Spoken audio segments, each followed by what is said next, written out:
Bismillahirrahmanirrahim. Assalamualaikum warahmatullahi wabarakatuh. Innal hamdalillah nahmaduhu wa nasta'inuhu wa nastaghfiruh wa na'udzu billahi min shururi anfusina wa sayyiati a'malina may yahdihillahu fahuwal muhtadi wa may yudlil falan tajida lahu waliyyan mursyida. Asyhadu an la ilaha illallah wahdahu la syarika lah wa asyhadu anna Muhammadan abduhu wa rasuluhu alladzi la nabiyya ba'dah.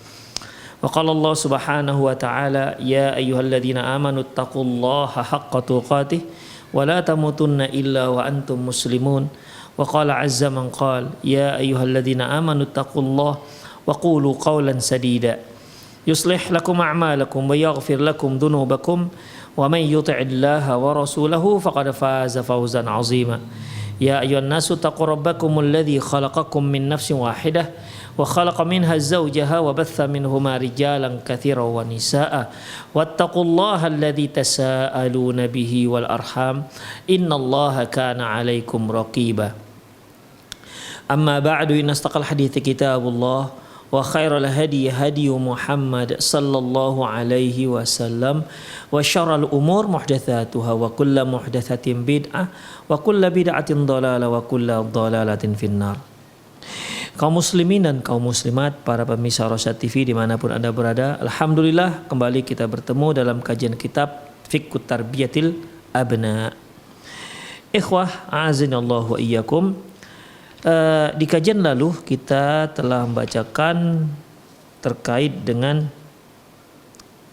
bagaimana seorang anak bergaul dengan abang ataupun adiknya ataupun saudara-saudarinya di rumah. Kemudian kita juga telah bahas terkait dengan masalah bagaimana seorang anak harus dipisahkan tempat tidurnya, ya, harus dipisahkan tempat tidurnya. Ikhwah rahimanallahu wa iyyakum. Yang lalu telah kita bahas juga terkait dengan sabda Rasulullah sallallahu alaihi wasallam, muru auladakum bis salati wa hum abna sab'i syinin.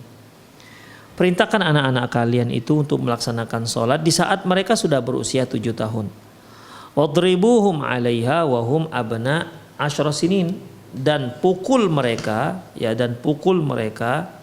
di saat mereka sudah mencapai usia 10 tahun. Wa farriqu bainahum fil madaji', dan pisah-pisahkan tempat tidur mereka.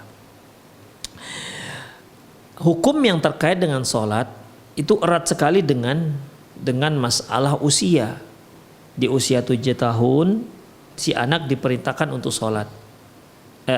Orang tua diperintahkan oleh Allah untuk menyuruh anaknya sholat, karena ini hukum terkait dengan orang tua, yaitu agar orang tua menyuruh anaknya sholat di saat mereka sudah berusia 7 tahun.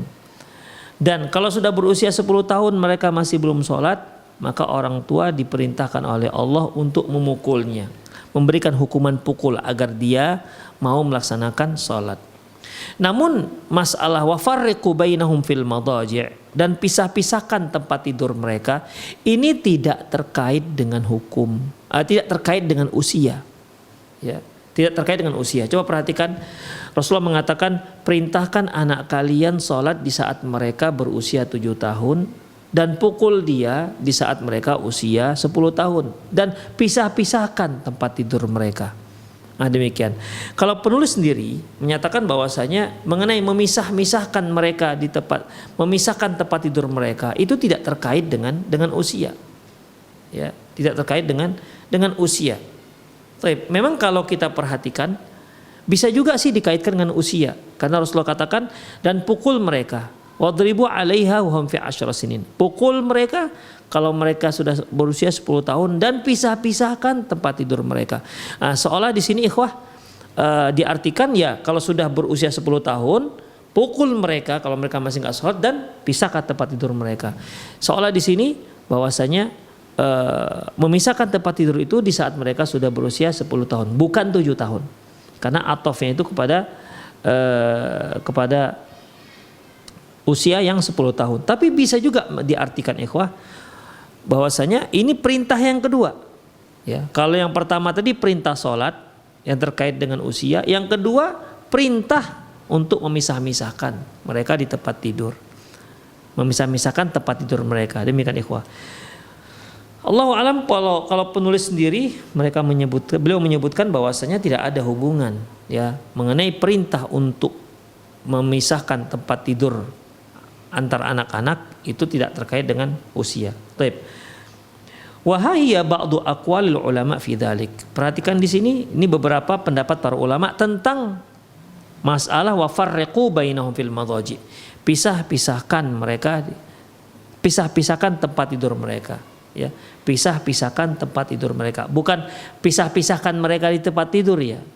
Ya ini kalau kita artikan beda antara pisahkan tempat tidur mereka dengan pisahkan mereka di tempat tidur. Kalau pisahkan tempat tidur mereka, ya tempat tidur mereka masing-masing. Kalau pisahkan mereka di tempat tidur mereka satu tapi mereka terpisah, begitu jadinya. Qala al-Manawi fi Fathul Qadir yashrahul Jami' as-Saghir. Syarh al-Jami' as-Saghir. Imam Al-Manawi menyebutkan dalam kitab beliau Fathul Qadir, Syarhil Jami' as-Saghir, Syarah Jami' as-Saghir, apa kata beliau? Ai farriqu baina auladikum fi madaji'ihim allati yanamuna fiha idza balagha 'asharan. Imam Al-Manawi mengatakan bahwasanya kalau sudah berusia 10 tahun maka pisahkan tempat tidur mereka di saat mereka mau tidur. Nah, Imam Al-Manawi mengkaitkan masalah perintah memisahkan tempat tidur itu berusia 10 tahun. Pisahkan tempat tidur mereka kalau mereka sudah berusia 10 tahun. Hadrat min ghawaili syahwati, untuk menjauhkan gejolaknya syahwat. Wa in kunna akhwat, walaupun mereka adalah anak-anak perempuan. Ya, walaupun mereka anak-anak perempuan. Artinya begini ikhwah. Wa farriqu bainahum fil madaji, pisah-pisahkan tempat tidur mereka. Ini walaupun hum itu adalah laki-laki, ya. Hum itu kata ganti orang ketiga jamak ya untuk laki-laki. Kalau perempuan itu orang ketiga jamak untuk perempuan hunna, bukan hum. Walaupun kalimatnya wafarriku ini kan juga kalimat perintah untuk laki-laki, fil amr untuk laki-laki. Walaupun ini untuk laki-laki, namun hukumnya juga mencakup hukum untuk perempuan. Ya, di mana Rasulullah SAW mengatakan innaman nisa min syaqaiqir rijal. Sesungguhnya wanita itu termasuk temannya saudara kandungnya laki-laki. Artinya hukum yang Allah turunkan untuk laki-laki, hukum yang Allah perintahkan untuk laki-laki, hukum yang Allah tujukan untuk laki-laki, maka sesungguhnya itu juga hukum berlaku untuk perempuan hingga ada dalil yang mengkhususkannya bahwasanya ini hanya khusus untuk perempuan, yang ini khusus untuk laki-laki. Sebagaimana yang sudah banyaklah banyak tercantum dalam Al-Quran terkait dengan perintah itu bentuknya bentuk fi'il amar untuk mudzakkar. Termasuk ini. Jadi oleh karena itu wa farriqu bainahum fil madhaji, pisahkan tempat tidur mereka, ini baik anak laki-laki maupun anak perempuan, kata Al-Manawi. Itu khusus ya apabila mereka sudah berusia 10 tahun. Wa qala at-Tibi jam'u bainal amri bis salati wal farqu wal farqu bainahum fil madaji fit tufuliyati ta'diban lahum wa hafazatan li amrillahi kullah wa ta'liman lahum li mu'asyarati bainal khalqi.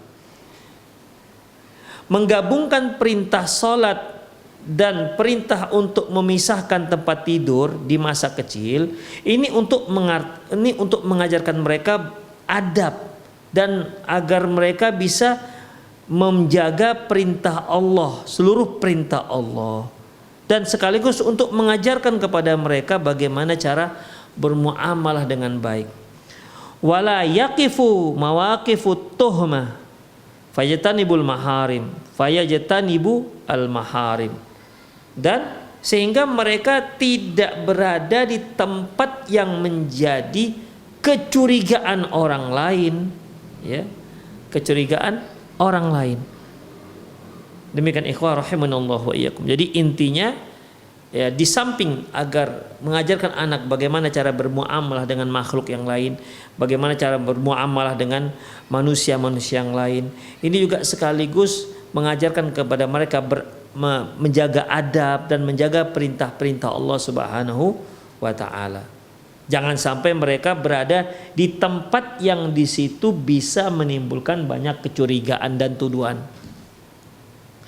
Wa fit ta'liqi 'ala sunani Abi Daud ma'a ma'alimis sunan, dalam ta'liq komentar ataupun komentar terhadap Sunan Abi Daud yang bersama kitab Ma'alimis Sunan, qala Syafi'i, berkata Imam Syafi'i fil Mukhtasar, dalam kitab yang Mukhtasar,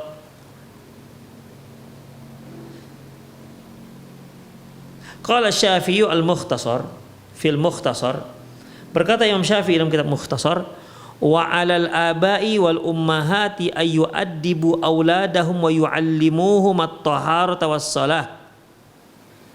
Dan wajib bagi ayah dan ibu-ibu, bagi para ayah dan ibu, untuk mengajarkan adab kepada anak-anak mereka dan mengajarkan mereka bagaimana cara bersuci, bagaimana cara melaksanakan salat. Wa yadribuhum 'ala dzalika idza aqalu, dan kalau mereka sudah faham, ya, maka boleh kita memukul mereka jika mereka tidak melakukannya. Ya, seperti ikhwah, wadribu 'alaiha wadribuhum 'alaiha wa hum fi 10 sinin. Wadribuhum 'alaiha wa hum abna 10 sinin, dan pukul mereka kalau mereka masih tidak salat, pukul mereka kalau sudah berusia 10 tahun. Artinya kan dia sudah memahami bahwasanya salat itu wajib. Ya, kalau anak-anak masih usia 1 tahun 2 tahun tentunya kan nggak paham mereka kalau salat itu wajib, ikhwah.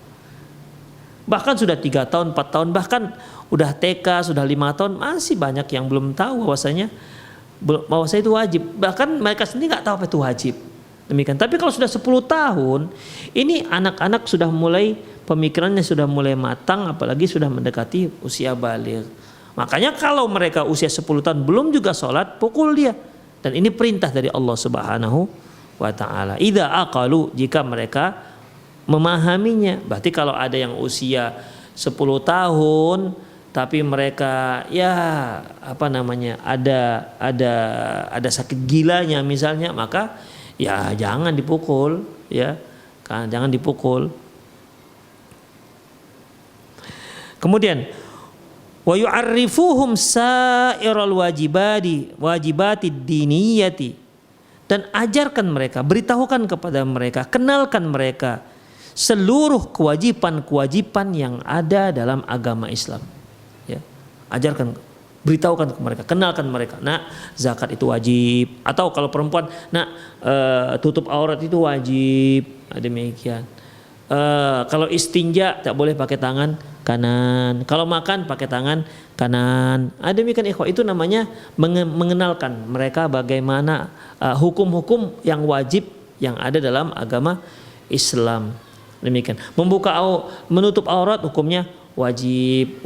Aurat yang dipakai, aurat yang harus ditutup yaitu antara muka, seluruh tubuh kecuali muka dan telapak tangan. Ini untuk mengenalkan di antara contoh bagaimana mengenalkan kewajiban-kewajiban kepada anak-anak. Anak laki-laki juga begitu, ajarkan kepada mereka bagaimana sholat, karena sholat itu wajib. Bagaimana juga cara menutup aurat, laki-laki itu apa auratnya, dari mana sampai mana, diajarkan kepada mereka. Demikian ikhwah rahimanallahu wa iyyakum. Demikian diajarkan juga mereka bagaimana cara berbakti kepada kedua orang tua. Wa yu'arrifuhum tahrimaz zina wal liwati wal khamar wal kadhib wal ghibah. Ya. Dan ajarkan kepada mereka akan haramnya zina, tahrimuz zina wal liwati, haramnya zina, homoseksual, minum khamar, dusta dan gunjing, itu semua haram. Jadi ikhwah, bukan hanya diajarkan perkara-perkara yang wajib, tapi juga diajarkan perkara-perkara yang haram. Jangan sampai dia melaksanakan yang wajib tapi ternyata dia jatuh pada perkara yang haram. Demikian ikhwan. Makanya kita sebagai seorang muslim bukan hanya perintah yang kita pelajari, yang dilarang juga kita harus pelajari. Demikian ikhwan rahimani Allah wa iyyakum. Makanya Hudzaifah ibnu Yaman radhiyallahu anhu pernah berkata, kana an-nas yas'aluna Rasulullah sallallahu alaihi wasallam al khair. Orang-orang banyak bertanya kepada Rasul tentang kebaikan-kebaikan. Wa kuntu as'alahu anisyar. Dan adapun aku yang sering kutanya kepada beliau yaitu tentang masalah keburukan. Untuk apa dia tanya? Makhafatan ayyudrikani fi. Khawatir nanti aku terperosok pada perbuatan buruk tersebut. Demikian. Jadi kita mempelajari tauhid, jangan lupa belajar juga masalah syirik. Jadi jangan sampai kita belajar tauhid kita nggak tahu apa itu syirik. Kita kira kita sudah bertauhid, ternyata kita melakukan perkara yang disyirik, perkara yang syirik. Demikian ikhwah. Ya, di samping kita mempelajari, kita ajarkan anak-anak kita apa saja yang diwajibkan oleh Allah kepada dirinya. Ajarkan juga kepada mereka apa yang diharamkan Allah Subhanahu wa taala kepada mereka. Demikian ikhwah rahimani Allah. Berapa banyak anak-anak kita, anak-anak gadis kita ya yang nggak tahu akan haramnya berdua-duaan dengan yang bukan mahram. Banyak ikhwah. Bahkan ada yang tahu tapi ya udah zamannya nggak apa-apalah begitu. Terkadang dengan alasan itu kan kalau itu kan berduaan nggak boleh, itu kan kalau kita ada rasa. Kalau kita nggak ada rasa nggak apa-apa. Demikian ikhwah. Kalau kita terfitnah, kalau ini nggak apa-apa, ini teman saya sejak kecil, teman saya sejak TK, udah saya anggap seperti saudara saya sendiri, maka bagaimana? Bolehlah dua-duaan, ngajak kemana-mana, boncengan, ya sudah seperti teman lah, seperti saudara kandung, padahal bukan mahram. Demikian, dianggap itu nggak apa-apa. Itulah pemahamannya. Makanya kalau masih banyak di kalangan kaum muslimin ini kalau dia punya teman sejak kecil atau teman sudah lama walaupun atau teman sekelas, dianggapnya sudah sama seperti mahramnya begitu ikhwah. Rahimanallah wa iyyakum. Ya, dikarenakan kurangnya ilmu ikhwah. Ya, dikarenakan kurangnya ilmu. Makanya orang tualah yang bertugas untuk memberitahunya. Nah, orang tua juga ya kalau dia nggak tahu juga kan bermasalah. Dia nggak tahu kalau nggak bolehnya laki-laki dan perempuan berdua-duaan walaupun nggak punya rasa, ya nggak boleh. Mungkin orang tua juga nggak tahu. Jangan-jangan orang tua juga merasa nggak ada masalah. Makanya kan ada orang tua kalau anaknya dijemput oleh cowoknya misalnya sekelas, mau ngapain nak, mau belajar bareng, ya udah jangan malam-malam, begitu aja, jangan malam-malam. Demikian, pulangnya jangan malam-malam, jangan larut malam. Demikian, dianggap satu hal yang biasa-biasa saja. Ya, orang tuanya saja nggak paham, gimana anaknya? Ya, orang tuanya saja nggak paham, bagaimana anaknya? Begitulah ikhwah rahimanallahu yakum. Yang namanya pacaran sekarang biasa-biasa saja, dianggap satu hal yang lumrah dan bahkan seperti satu hal yang keharusan di tengah masyarakat. Ada sampai seperti itu. Jadi kalau ada anak yang berusia remaja nggak punya cowok, rasanya apa kata dunia gitu loh kira-kira. Ya. Dianggap satu hal yang aneh kalau zaman sekarang ini ada anak laki-laki tak punya cowok. Kalau ada anak cowok nggak punya cewek, begitu. Nggak punya girlfriendnya, nggak punya pacar. Satu hal yang aneh. Demikian ikhwah. Dan itu realitanya begitu. Kok bisa seperti ini? Ya begitulah didikan keluarga. Makanya kalau dia dijemput, siapa tuh nak? Pacarmu ya? Udah nggak apa-apa, pergilah. Tapi ingat jaga-jaga diri. Ya ilaha illallah, jaga diri ya, jangan pulang malam-malam. Demikian, begitulah pesan, begitu saja pesannya. Dan itu begitulah kondisi kita sekarang. Demikian ikhwah rahimanallah wa iyyakum. Ya, jadi di samping perkara yang wajib, perkara yang haram juga diajarkan. Ya, di samping kita ajarkan, nak kamu sholat, ya kamu sholat.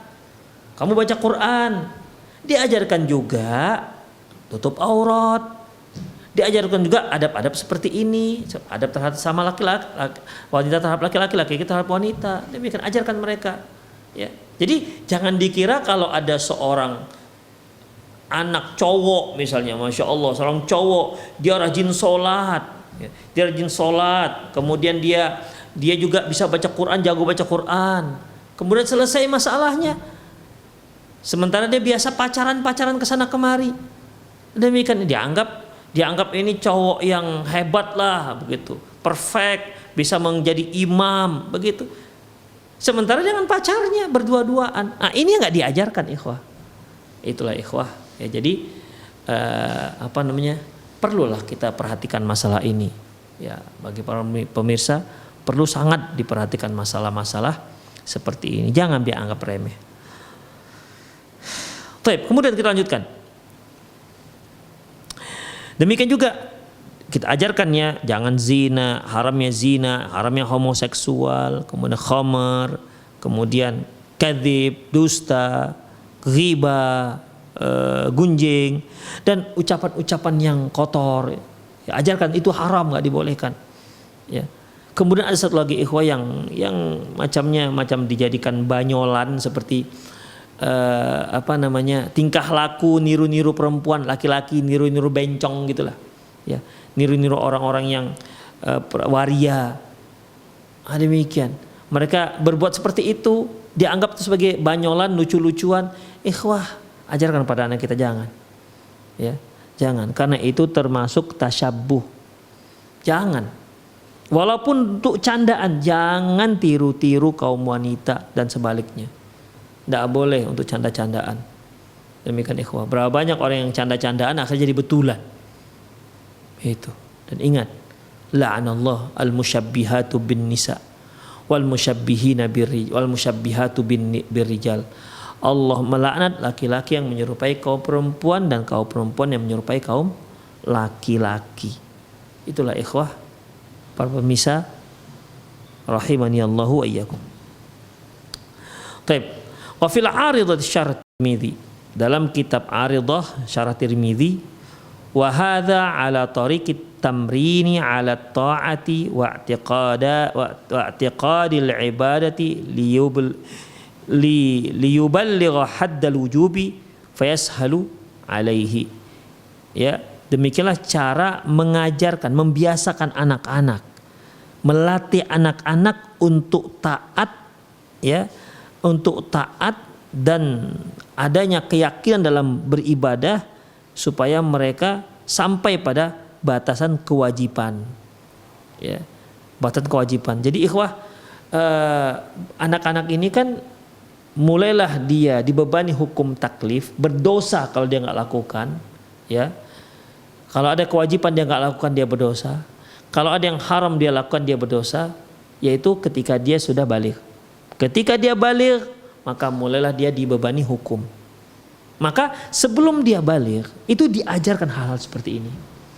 Diajarkan dia sholat, diajarkan dia tutup aurat. Sehingga ketika sampai dia haddul ujub, ketika dia sampai pada batasan dia harus mengemban syariat Islam, dia sudah terbiasa dengan ini semua.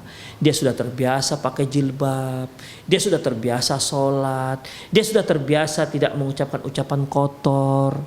Demikian, dibiasakan sejak kecil. Dah terbiasa dia mengucapkan bicaranya sudah sopan santun. Demikian, sehingga ketika dia sampai sudah balik, sudah ikhwah, dia terbiasa. Coba perhatikan, si anak kalau dari kecil belum dibiasakan sholat, ketika dia balik baru diperintahkan sholat. Ya Allah, itu gimana membiasakannya? Ya sulit ikhwah, sulit. Si anak dari kecil tidak pernah diajarkan pakai jilbab. Ketika dia sudah balik baru disuruh dia pakai jilbab, menentang ikhwah. Minimal nggak menentang sih, minimal dia pakai jilbab itu pas pergi sholat, pas mau sekolah saja. Karena emang karena dia lihatnya banyak ya cewek-cewek yang lain yang muslimah yang pakai jilbab. Bagi dia pakai jilbab itu lebih terlihat cantik dan anggun. Hanya itu saja. Pulang sekolah udah dia biasa nggak pakai jilbab. Ya, di rumah dengan tetangga dia biasa tak pakai jilbab. Bahkan bukan hanya anak sekolah, emak-emak juga seperti itu, memakai jilbab itu kalau mau pergi-pergi. Kalau nggak pergi nggak pakai jilbab. Di luar rumah, pokoknya kalau dia pergi ke rumah tetangga, dia pergi beli sayur, itu tak pakai jilbab. Ini kan menunjukkan kurang fahamnya tentang apa makna menutup aurat. nggak paham mereka. Demikian. Oke, kalau dia pergi pengajian, masya Allah pakaian syar'i, ya pakaian syar'i. Nanti kalau dia mau pergi kongko-kongko dengan teman-teman emak-emaknya, pakaiannya ya pakai jilbab pendek, prasmina gitu kan, kemudian pakai jeans yang ketat. Demikian. Ya disesuaikan biar lebih luas katanya. Nggak ngerti, ya nggak mengerti bagaimana cara menutup aurat. Ya kalau emaknya seperti itu, gimana dengan anaknya? Ya. Oleh karena itu ikhwah rahimanallah wa iyyakum, kita sebagai orang tua ya harus paham. Ya. Maka sebelum anak itu balik, dari sebelum balik dia, ya sebelum itu balik kita sudah biasakan mereka untuk melakukan kewajiban-kewajiban yang harus mereka lakukan dan perkara-perkara haram yang harus mereka tinggalkan, yang wajib mereka tinggalkan. Demikian ikhwah. Amma mata yufarriqu bainal abna'i fil madaji. Nah, sekarang kapan seharusnya anak itu dipisahkan tempat tidurnya? Kalau bahasa kita, usia berapa memangnya anak itu harus dipisahkan tempat tidurnya? Apakah sebagaimana yang dikatakan Imam Al-Manawi tadi, yaitu terkait dengan atof, dengan pukul anak itu kalau nggak sholat juga di saat mereka berusia 10 tahun, pukul dia kemudian diatofkan, dilanjutkan hukum juga, yaitu di usia 10 tahun mereka juga dipisah-pisahkan tempat tidurnya, atau ada makna lain? Baik. Amma mata yufarriqu bainal abna'i fil madaji. Adapun kapan seharusnya anak-anak itu dipisahkan tempat tidur mereka? Fan nadharu fi qaulihi sallallahu alaihi wasallam. Kalau kita perhatikan sabda Rasulullah sallallahu alaihi wasallam, muru auladakum bis salati wa hum abna'u sab'in. Perintahkan anak kalian untuk melaksanakan salat di saat mereka berusia 7 tahun. Wadribuhum 'alaiha wa hum abna'u 'ashrin. Dan pukul mereka kalau sudah usia 10 tahun. Kemudian wa farriqu bainahum fil madaji, dan pisah-pisahkan tempat tidur mereka. Baik. Wa hal qauluhu sallallahu alaihi wasallam wa farriqu bainahum fil madaji, apakah sabda beliau wa farriquhum bainal madaji, pisahkan tempat tidur mereka itu, hal yarji ila qauli wa hum abna asyar, apakah hukum ini terkait dengan abna al asyar? Apakah hukum pisahkan tempat tidur mereka itu berkaitan dengan usia 10 tahun? Am yarji ila qauli wa hum abna'u sab'in, ataukah hukumnya kembali kepada usia 7 tahun? Demikian ikhwah. Perhatikan, ya, perhatikan. Kan Rasulullah di akhir hadis mengatakan wa farriqu bainahum fil madaji. Pisahkan tempat tidur mereka. Udah. Apakah pisahkan tempat tidur mereka ini terkait dengan usia 10 tahun? Berarti kalau terkait dengan usia 10 tahun, di saat dia di bawah usia 10 tahun, enggak apa-apa, enggak dipisah. Hukum ini terkait dengan kalau sudah berusia 10 tahun. Ataukah pisahkan tempat tidur mereka terkait dengan kembali kepada usia 7 tahun, artinya sejak usia 7 tahun anak itu sudah dipisahkan tempat tidurnya.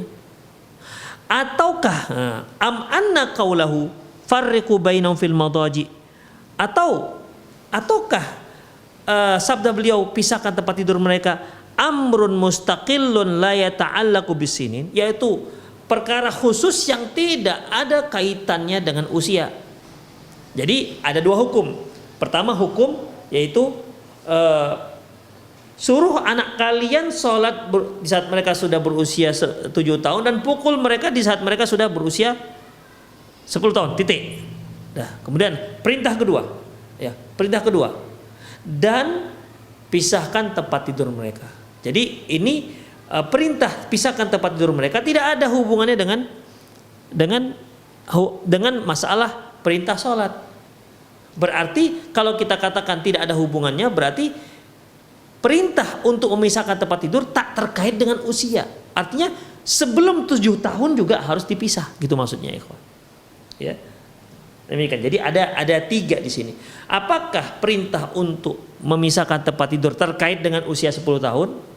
Dengan artian sebelum 10 tahun belum ada perintah untuk dipisahkan tempat tidurnya, ataukah perintah pisahkan tempat tidur terkait dengan 7 tahun?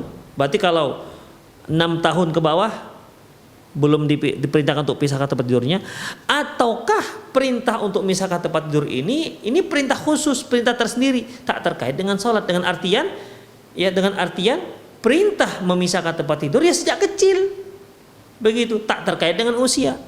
Nah, semoga para pemirsa bisa memahami. Bima'na annal hadis la yasluh an yakuna ma'nahu fi taqdimu wa ta'khir, di mana hadis tersebut tidak bisa dikatakan maknanya untuk dipercepat ataupun diperlambat, dengan artian wa yakunu qauluhu, dengan artian farriqu bainahum fil madaji, pisahkan tempat tidur mereka, ghairu muqayyadin bisinni muayyan, yaitu tidak terkait hukumnya dengan usia tertentu. Demikian ikhwah. Jadi ini ada beberapa pendapat, ya, beberapa pendapat. Fa kullu qaulin min qaulaini lahu wajhun. Semua pendapat tersebut ada sisi benarnya.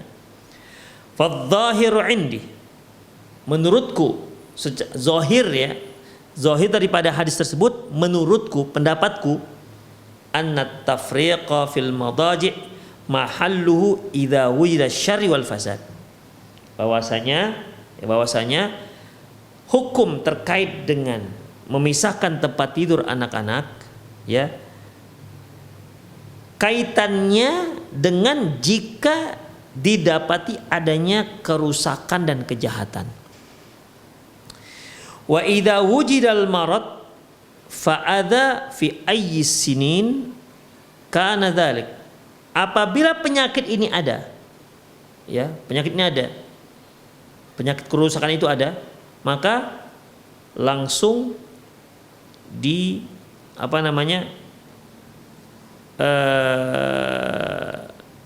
fa idza wajadal marad wal adza fi ayyi sinin kana dzalik. Dan apabila penyakit ini ada, kerusakan ini ada, maka di usia manapun dia harus dipisahkan. Demikian, tidak terkait dengan 7 tahun. Kalau seandainya usia 6 tahun dia sudah mulai lirak-lirik kakaknya misalnya, atau apalah yang terjadi, kita nggak tahu, Allahu a'lam bissawab, ya. Masih usia 6 tahun anak ini kok macam orang dewasa begitu, melihat perempuan kok nggak kedip begitu, atau melihat orang yang cantik kok dia keluar air liurnya misalnya ini, ya, oh berarti ini udah harus dipisah. Demikian ikhwah rahimanallahu wa iyakum. Nampak kalau kita perhatikan anak-anak, ketertarikannya, kecenderungannya kepada lawan jenisnya, itu bisa kita lihat, ya, itu bisa kita lihat. Tapi jika penyakit itu ada, langsung dilakukan pemisahan tempat tidur, tidak harus menunggu dia 7 tahun atau 10 tahun. Wala yutrakul waladu ma'al bint. Jangan dibiarkan anak laki-laki bersama anak perempuan. Bal wala ma'a akhihi. Bahkan tidak juga dengan saudara kandungnya sendiri.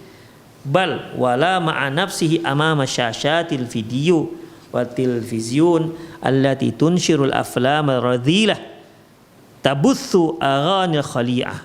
Bahkan tidak juga dia dibiarkan sendirian melihat video-video, melihat acara televisi yang menayangkan film-film yang tak bermoral, film-film rendah, dan nyanyian-nyanyian yang menceritakan tentang masalah syahwat, ya.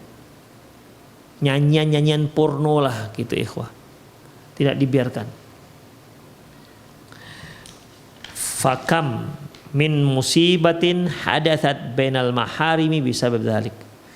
Berapa banyak musibah yang terjadi di antara mahram disebabkan hal itu. Adik dengan kakak kandungnya melakukan perzinahan, atau ibu dengan anak kandungnya, atau ayah dengan putri kandungnya. Na'udzubillah min dzalik. Sudah lebih parah dibandingkan hewan, ya. Kalau hewan berbuat seperti itu karena dia nggak punya akal, dan dia juga nggak punya aturan untuk masalah itu. Beda dengan manusia. Manusia Allah Subhanahu wa taala berikan akal, dan untuk mengendalikan akal itu, karena akal itu bisa hilang dengan syahwat yang bergelora, dengan syahwat yang bergejolak. Ya, akal bisa hilang, maka diturunkanlah syariat, bisa terkendalilah akal ini dengan syariat. Sehingga orang itu bisa hidup lurus, bersih, ya, bersih, sehingga dia bisa bahagia dunia dan akhirat. Karena syariat itu diturunkan untuk membahagiakan umat manusia, ikhwah.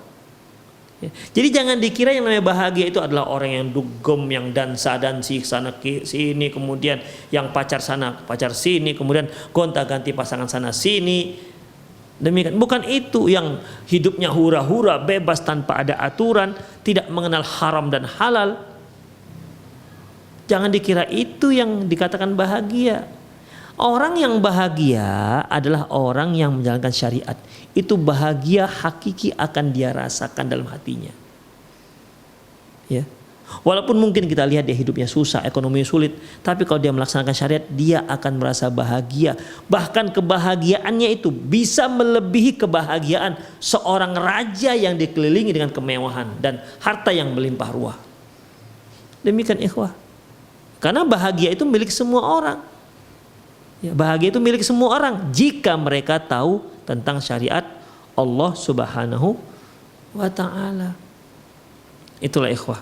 Oleh karena itu, dari hal-hal yang mungkin dianggap kecil, kadang-kadang kan orang tua melihat anaknya lagi nonton film, ya film semi-semi porno, kamu ini nakal kali, hanya begitu aja, kamu ini nakal sekali.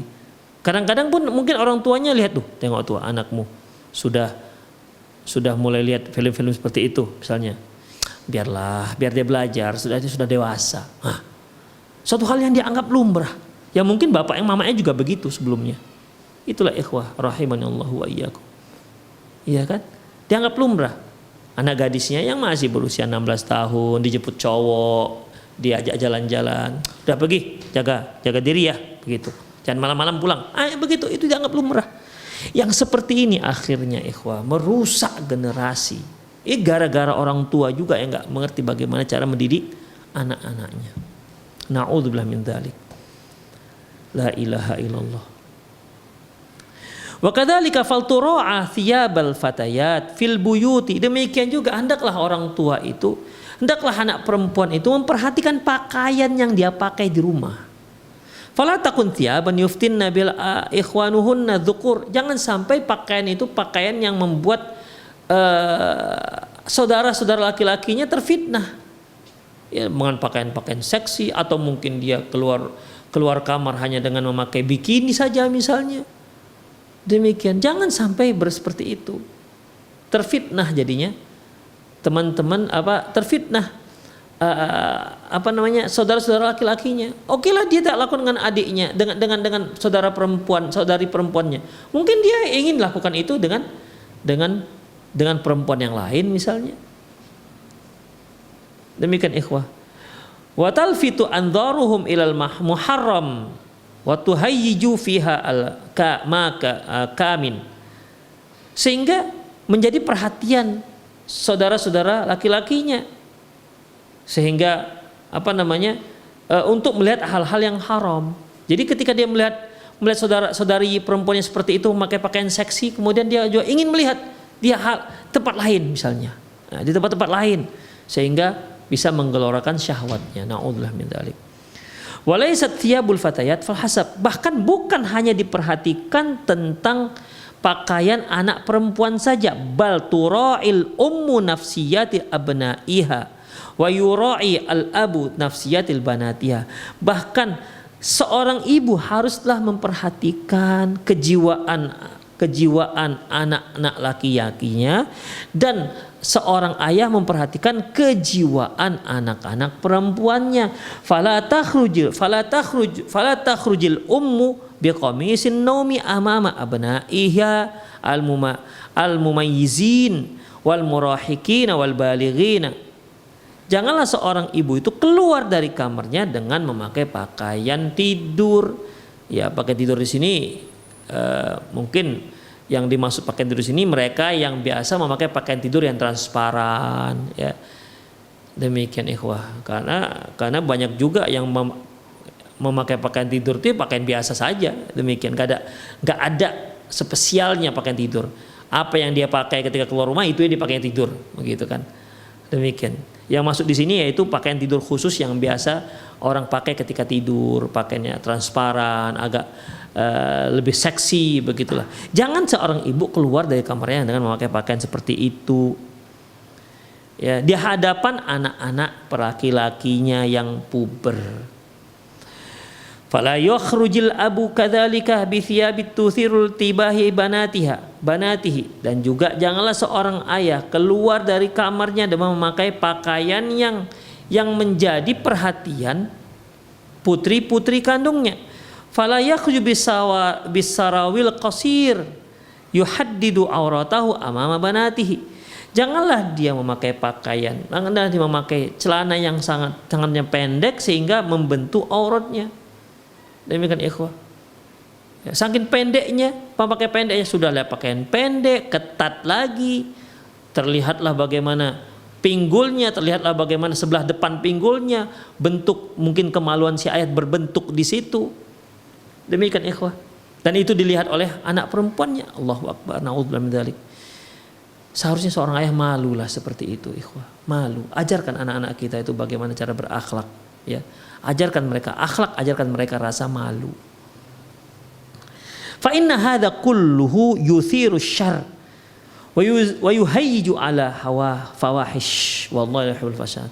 Ini semua bisa menimbulkan, memicu kejahatan dan bisa memicu gejolak syahwat, dan Allah tidak suka yang namanya kerusakan. Begitulah Masya Allah, Islam itu benar-benar agama yang luar biasa. Tidak hanya mengharamkan yang diharamkan, tapi juga melarang segala sesuatu yang bisa menjurus kepada perkara yang diharamkan. Masya Allah, agama sempurna, luar biasa. Sangat bangga kita beragama Islam, sempurna dan agama yang sangat peka, sangat faham terhadap umat manusia, cocok untuk umat manusia, dan sangat faham bagaimana untuk menjadi hidup yang berbahagia dunia dan akhirat.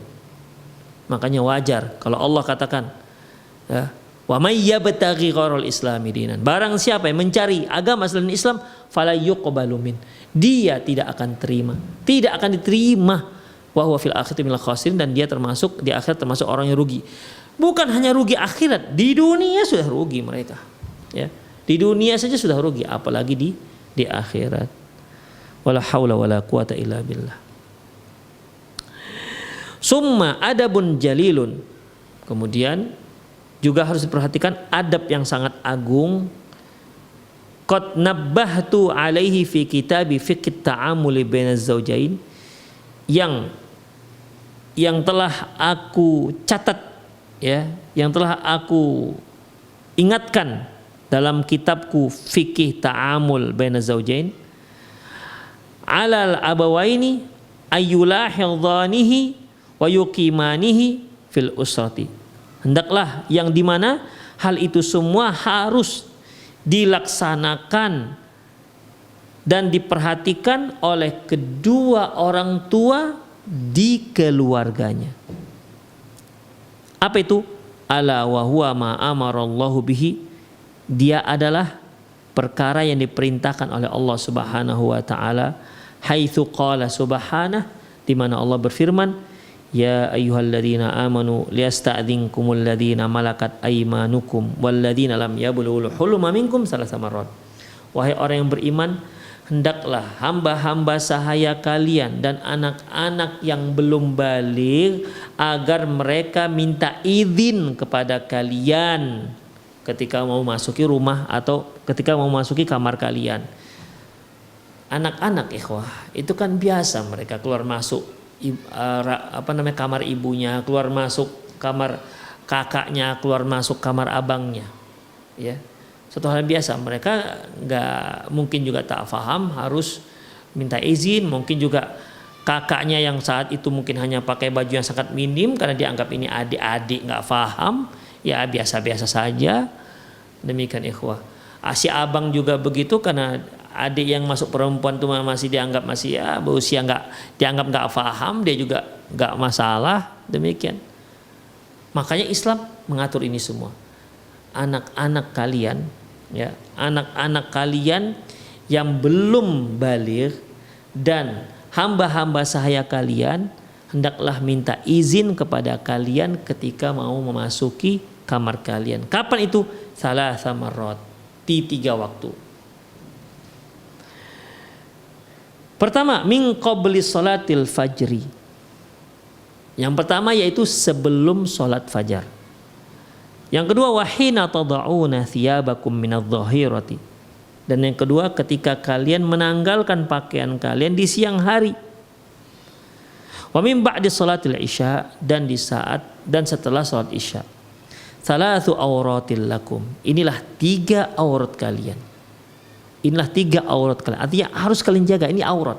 Ya, kalau aurat itu kan harus kita jaga ya, jangan sampai terbuka. Makanya di 3 waktu ini nggak boleh sembarangan masuk ke dalam kamar yang lain. Harus ketok pintu, minta izin, liyasta'din. Nah, liyasta'dinkumul ladina malakat aymanukum walladzina lam yablughul huluma minkum salasa marat. Artinya minta izin. Ya, hendaklah minta izin. Untuk waktu-waktu seperti ini silakan minta izin. Tidak boleh asal nyelonong, apalagi kalau rumah yang kamar itu tak berpintu, hanya pasang gorden. Ada ikhwah, saya ada menemukan rumah-rumah yang tak berpintu, gorden saja. Jadi kamar itu hanya dipisahkan dengan gorden. Jadi siapa aja yang masuk nggak akan ada yang larang, tidak akan ada penghalang. Ya masuk saja. Demikian, tak ada penghalang. Kalau ada pintu kan lebih aman. Dimana kalau kita mau melakukan sesuatu yang lebih privasi, kita bisa kunci dari dalam, sehingga kalaupun ada yang mau masuk nggak bisa. Ya, yang mau nyelonong nggak bisa. Nah, ini masalahnya ada rumah-rumah yang sampai sekarang itu jenisnya itu tak berpintu kamarnya. Yang seperti ini kan lebih berbahaya. Makanya perlu dia mengetahui ayat ini di 3 waktu untuk minta izin kalau mau masuk kamar, minta izin. Makanya para ulama menyebutkan ini adalah permintaan izin antar penghuni rumah. Karena kan ada minta izin orang luar rumah ke penghuni rumah. Demikian ikhwah, ya, orang luar rumah, ya isti'dzan eksternal lah kita bilang. Orang yang luar mau masuk rumah kita itu ada adabnya. Kemudian orang yang antar penghuni rumah juga ada adabnya. Yaitu hendaklah dia minta izin sebelum salat fajar, ketika melepaskan pakaian di siang hari, ya ini mungkin ketika panas atau apalah namanya, ya biasanya orang di kamar melepas pakaiannya supaya menghilangkan panas atau apalah yang terjadi, ya. Dan setelah sholat isya. Nah, ini salah satu auratil lakum, kata Allah. 3 aurat kalian yang harus kalian jaga, jangan sampai terbuka. Laisa alaikum wala alaihim junahun ba'dahunna. Setelah itu silahkan, tidak masalah, nggak minta izin juga nggak apa-apa. Tawafuna alaikum ba'dukum ala ba'd, enggak mengapa, ya kalian saling memasuki ruangan, ya. Kadzalika yubayyinullahu lakumul ayati wallahu alimun hakim. Demikianlah Allah menjelaskan kepada kalian ayat-ayatnya, dan Allah itu Maha mengetahui lagi Maha bijaksana. Demikian ikhwah rahimani Allahu wa iyyakum. Ya, jadi dalam masalah ini, ya, kita harus ajarkan anak-anak kita. Baik. Fa arsyadallahu al-abawaini ila adabin rafi'in. Allah mengajarkan kepada kita, kepada kedua orang tua, yaitu berupa adab yang sangat tinggi, wa huwa ta'limu abnaihima al-mumayyizin alladziina lam yablughul huluma ay yasta'dinu alaihima fi hadhil awqati thalathah. Yaitu mengajarkan anak-anak yang puber, yang sudah mendekati usia baligh, ya, walaupun belum balik tapi sudah mendekati usia balik, untuk meminta izin ketika dia mau masuk kamar yang bukan selain kamar dia, yaitu 3 waktu. Allati madhannatu inkishaful aurat, di mana pada waktu itu kemungkinan besar aurat akan terbuka. Wa khala'u siyab, dan juga saat itu orang melepas bajunya. Demikian ikhwah. Ya kan biasa ada orang yang tidur ikhwah. Ada orang yang tidur tuh tak pakai apa-apa kecuali pakai daleman saja. Ya, ada yang pakai tidur tuh pakai lengkap dia, ya, tertutup, dia pakai pakaian tapi tetap tertutup, walaupun bukan pakaian luar tapi dia tetap pakaian tertutup, dari mulai pergelangan tangan sampai pergelangan kaki tertutup semua. Ada yang nggak bisa tidur seperti itu, ya. Ya dia tidur hanya pakai dalaman saja sudah. Demikiannya seperti ini kan tidak baik ditengok orang luar kamar. Demikian ikhwah, ya. Taib. Jadi pada saat-saat itulah kemungkinan kita itu sedang buka pakaian. Wahiyya min qabli sholatul fajri, yaitu sebelum sholat fajar. Hina tada'una thiyabakum min adh-dhahirah, yaitu ketika engkau menanggalkan pakaian kalian ketika siang hari, min ba'di sholati isya, ataupun setelah sholat isya. Demikian ikhwah rahimanallah. Mengapa waktu-waktu seperti ini? Apa alasannya? Selain di saat itu kemungkinan kita sedang buka baju, apakah ada hal-hal yang lain yang perlu diperhatikan? Kenapa pada 3 waktu ini perlu kita minta izin? Insyaallah akan kita lanjutkan pada kajian yang esok, insyaallah. Demikian ikhwah, aku qouli hadza wa astaghfirullah li wa lakum wa lisairil muslimin innahu wal ghafurur rahim. Bagi para pemirsa yang ingin bertanya, Anda boleh silahkan telepon langsung ke nomor yang sudah tertera di televisi Anda, atau boleh juga kirimkan pertanyaan Anda di nomor yang sama, atau Anda juga boleh langsung jika ingin mengirimkan langsung di nomor saya ini di 0895 6113 27778. Taib, alhamdulillah sudah ada pertanyaan. Bismillah, afwan izin bertanya Ustadz, apakah berdosa jika ada istri yang meminta suaminya untuk tidak mengizinkan saudara kandungnya berkunjung ke rumah dengan alasan keamanan keluarga karena saudaranya sebut pengedar dan memakai narkoba, punya kasus kriminal, suka menipu bak keluarga atau orang lain dan mengancam saudara-saudara lain, tidak tahu agama, apakah sekarang dia sebelumnya murtad apa tidak? Mohon bantuan jawabnya Ustadz. Ikhwah, kalau memang seperti ini wajib suami melarang, bukan boleh, wajib. Ya, wajib jelas. Coba perhatikan kajian kita yang lalu. Di antara pengaruh buruk terhadap anak-anak apa itu ikhwah? Famili-famili, kerabat-kerabat yang berkunjung. Makanya kalau seorang suami ini kerabat dia ataupun abangnya rusak, pengedar segala macam seperti yang disebutkan ini, ya, boleh suami mengatakan kamu jangan kasih masuk abangmu. Boleh. Kalau saya katakan bukan boleh lagi, wajib, karena berbahaya ikhwah. Ya. Sempat apalagi dia pengedar, begitu dia di rumah kita digerebek oleh polisi. Demikian. Kalau polisi gerebek bukan hanya yang pengedarnya, penghuni semua rumah akan diangkut.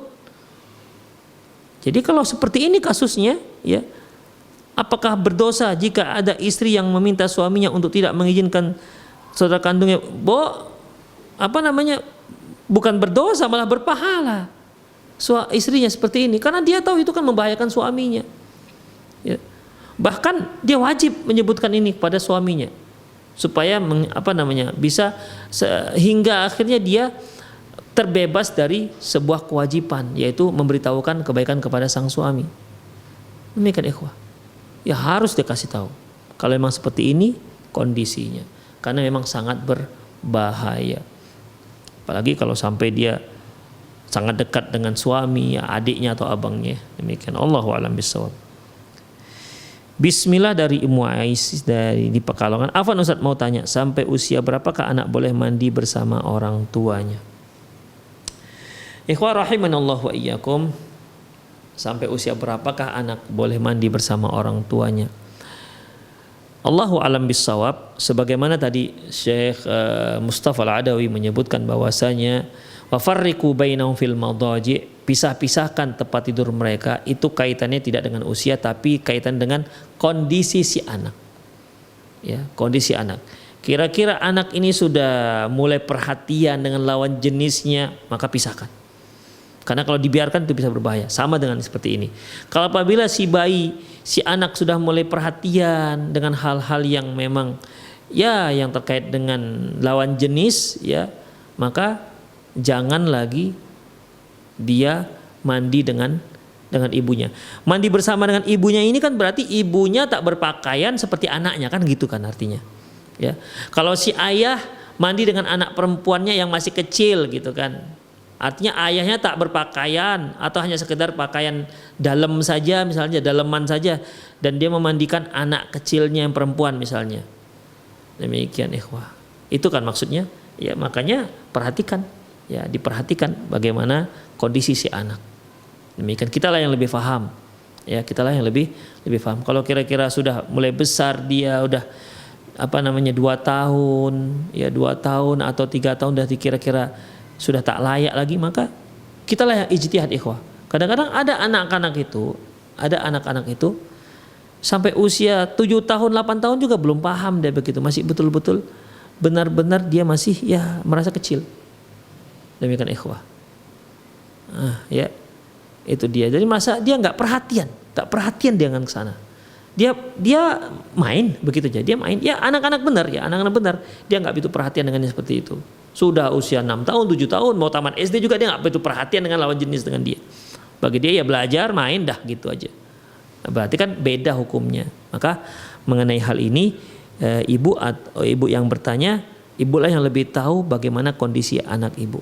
Jika memang sudah tidak layak, maka jangan lagi dia mandi dengan ibu. Demikian ikhwah, jangan lagi dia mandi dengan ibu. Bahkan anak-anak laki-laki ini ada usia-usia tertentu, dia sudah malu mandi dengan ibunya, nggak mau dia mandi dengan ibunya. Ya, dia ambil anduk sendiri, dia mandi sendiri, dia kunci pintu, nggak mau dia lagi mandi dengan ibunya. Ada begitu. Sementara ibunya masih mau mandikan dia, tapi dianya sudah malu. Alhamdulillah kalau seperti itu. Demikian ikhwah rahimanallah wa iyyakum.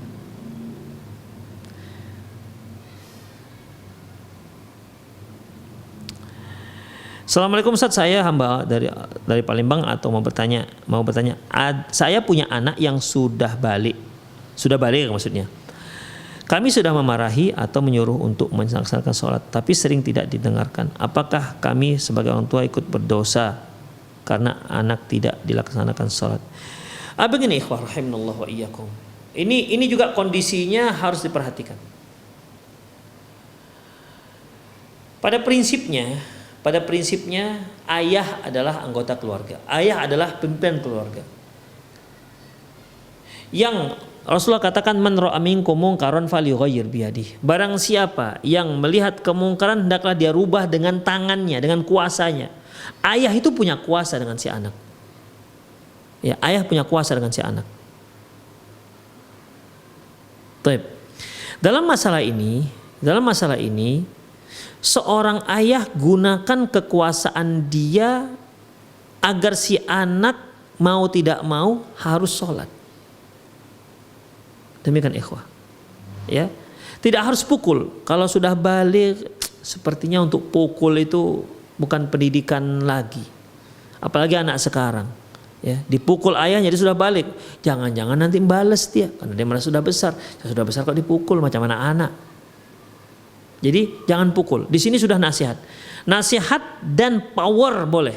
Ya, power boleh gunakan di sini. Tunjukkan kamu itu anak bapak. Kamu itu masih butuh bapak. Demikian. Bisa dinasihati dan bisa tunjukkan power. Kalau kamu nggak sholat, udah, bapak nggak kasih jajan. Begitu. Jadi itu misalnya, tentunya seorang orang tua itu sudah mempertimbangkan jika ini dia lakukan, si anak akan menjadi lebih baik.